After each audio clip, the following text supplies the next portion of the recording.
Panyaza Lesufi received a petition tabling problems at the Pretoria Girls High School about perceived acts of racism. These included disapproval of natural black hair or dreadlocks and braids, and an apparent instruction not to speak in vernacular. Yesterday, we woke up to a hashtag, Stop Racism at Pretoria Girls High. The MEC visited that school yesterday, and it was a fantastic visit because there's been some great feedback coming out of that. And we heard from the MEC this morning, who's sitting right in front of us, that they have now suspended the code of conduct at that school. MEC, thank you so much for joining us here on the program. I really appreciate it. Can I say that in a way, it was a shocking yet successful meeting? I mean, talk to us about this. That's true, it was shocking. I mean, to have those 16, 17-year-olds crying in front of me and raising the difficulties that they find themselves there, believing that they're treated like third-class citizens in their own schools, that they are not appreciated, and they have to survive insults, literally from every class that they have to pass, and people are passing remarks that hurt them. It was sad, but in the ultimate end, I'm quite excited that we have such young, brave girls that do said, regardless of this, we believe that we have a right to exist, and we believe we have a right to raise our issues. And they articulated their issues in a manner that convinced me that indeed there are problems there. And that is why I had to spend my entire day and night there to sort it out. And I'm glad that we've managed to sort everything there out. Now, this code of conduct, let's focus on this code of conduct, because obviously this is where the rules of the schools are and how it actually works. And we're talking specifically about Pretoria Girls High. We'll move on to other schools now. But this pertains to hair, though, isn't it? The code of conduct. The code of conduct covers everything. What time have you arrived at school? How should, when a principal comes to you, a teacher approaches you, how should you relate to the principal on the teacher? But specifically, the issue at hand was the hair-related matters.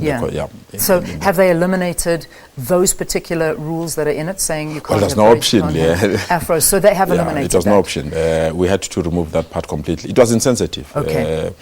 It's just that it has not evolved with time. If you check the history of the school, it was quite clear that if the code of conduct was left the way it was, it means that you have to have two different code of conducts for two different learners. Absolutely.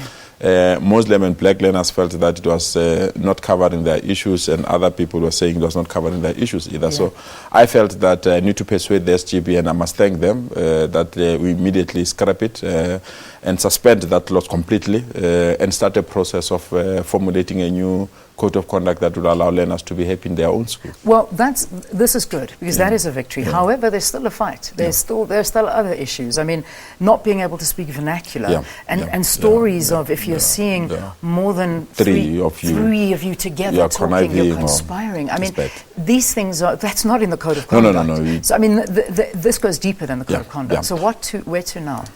It's Wesley, let me be honest with you, and that is why I had no choice but to appoint an independent, because these have legal implications, because I can assure you some people will walk. I can assure you some people will kiss their jobs goodbye. So I had to gather evidence. So I'm not an expert in that field. And you know, if someone presents an accusation, you need to give another person an opportunity to respond. So I didn't want to rush and take a decision there. So what we've done, we've appointed a committee, an independent body that will gather evidence within 21 days, give us their findings, and on the basis of those findings, we are going to act, because we really believe that you can't have a situation where another learner who's black, you ask a fellow learner who's white, borrow me a pencil, and the white learner says, but you are too black, you can use your finger to draw.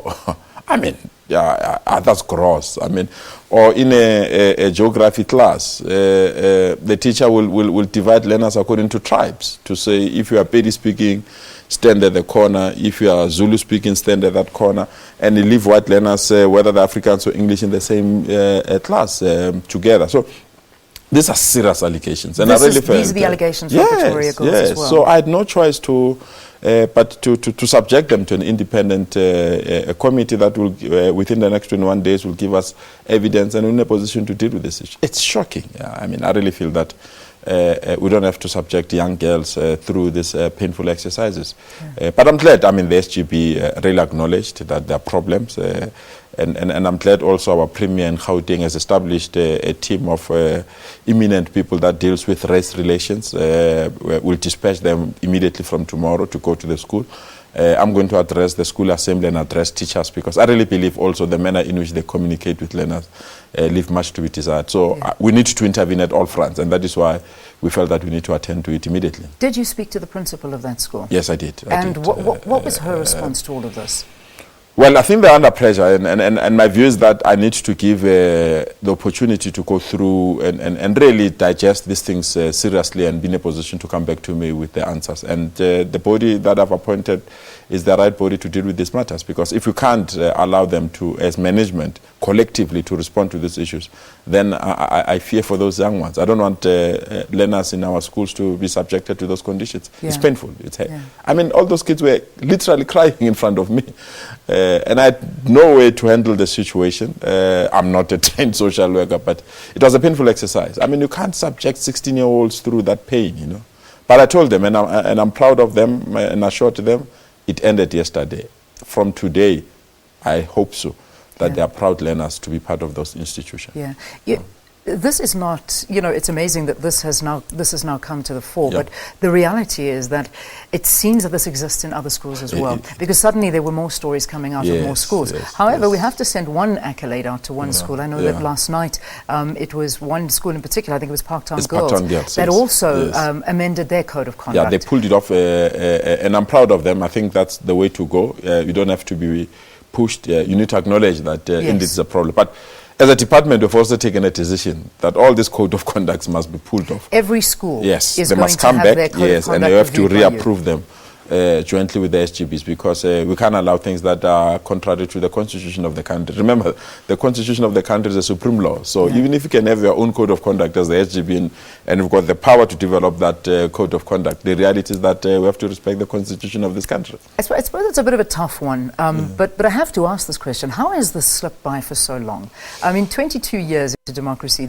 I imagine of conduct at some of these schools have been around, like you say. I mean, we talk about Pretoria Girls High. It's got a 100-year history. Maybe that code of conduct has been around for 100 years. I mean, who knows when that's been updated? Surely this should have been checked already. We should have gone through the process. You're right, Leanne. I think it's something that we take for granted. I mean, check, my girl is at GP Girls. And last night after this long meeting, I had to go through her books and check the code of conduct, because I mean there are things that we are not taking seriously, but they affect all of us. So I will urge parents as well, because all these code of conduct actually they're at the mercy of all our parents. So if the parents can say no, let's review, they'll be in a position to assist us to eliminate some of the challenges and the problems that we have. Yeah, you know, I was reading an interview, in fact, with, it was the young girl who's become somewhat of an iconic image with the big afro standing there. Yes, you met her. Yes, I met her. So I was reading an article, and I leave it up to you to see if it is in fact a true one. They were saying that, in fact, she had been dismissed from 3 schools before this because of her hair. It's been that much of an issue, and I mean, to get this far, that in itself is a crime. I hope I'm not invading her privacy. To me, she's a true South African, because the mother is Zulu and the father is of Indian origin. So the hair grows uncontrollably. So it is beyond hair. So it's not that she's leaving the hair to be an afro. It's through birth that she finds herself in that position.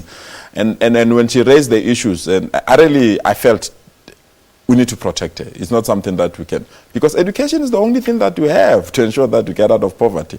So it's either that learner is better off, to me, the learner is better off in the classroom than outside the classroom. So let's find a way of dealing and managing some of these issues. And the reality is, but they're important. These are good schools. These are giving your children a good start. But you don't want to send your kid to a school where they're going to be oppressed in any which way. Obviously, there are rules in schools. I know that. I went to a convent, for goodness sakes. I know what rules are all about. But oppression and racism is against our constitution. Completely unacceptable. And that is unacceptable. But rules are important, Leanne. I want to emphasize, and these are good schools, one of our top schools, so we need to defend the integrity and the image of the school. And that's what I said to the school governing body and the SMT, that this remain one of our best schools. We're competing with best private school utilizing that particular school. So the integrity and the image of the school must be protected at all levels. Yeah. And that's the reason why we intervened as speedily as we have done, so that we can ensure that life can continue and academic programs are not disrupted. All right, let's leave it there. Thank you so much. MEC, thank you. Thanks Thank you for so attending. much. Keep up Thanks. the great work. I really We appreciate don't want to see you go. We need you in this position for a lot longer, because there's a lot more, and I'm going to pass these on to you. People have been thank you so tweeting much. us. All right, it's 14 minutes before the top of the hour. A very important interview coming up. Palesa is going to be talking